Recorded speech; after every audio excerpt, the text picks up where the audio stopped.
Do you guys ever wondered what how microwaved Oreo would taste like? Let me tell you a funny story, which which is not so funny at the same time.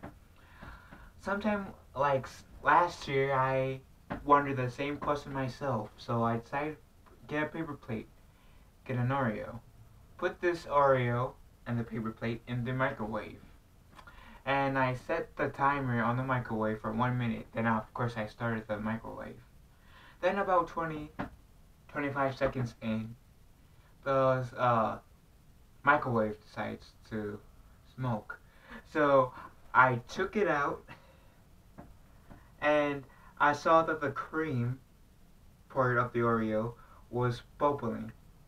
So I made a choice between either eating it, risking putting my mouth off, or throw it away. Which I probably chose the wisest part and threw it away. And I made the entire floor of the building smell like burnt marshmallows.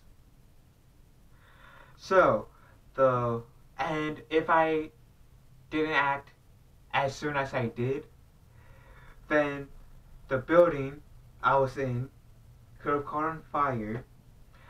If still not treated fast enough, the building could have been burnt down. So here's the message, kids. Oreo plus microwave equals possible fire plus the entire floor is smelling like burnt marshmallows. So, in other words, don't try this at home. And I'm being serious about that one.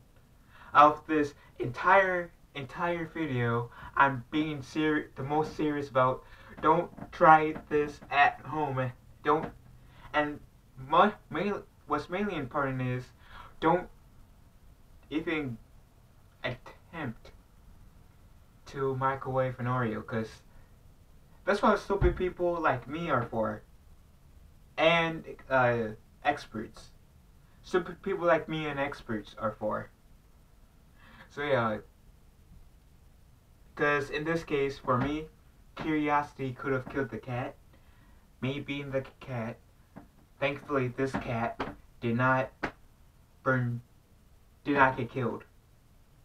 So anyways, like I said, don't microwave an Oreo, and definitely don't try that at home.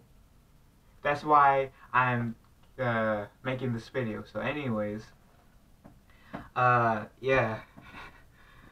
So yes, till next time, and please, share this video with your friends as like a safety thing, because I don't want other people to make the same stupid move as I did. I'm actually being serious about that too. So until next time, please like this video, share this video, tell your friends about my channel, and subscribe to my channel, please. And till next time.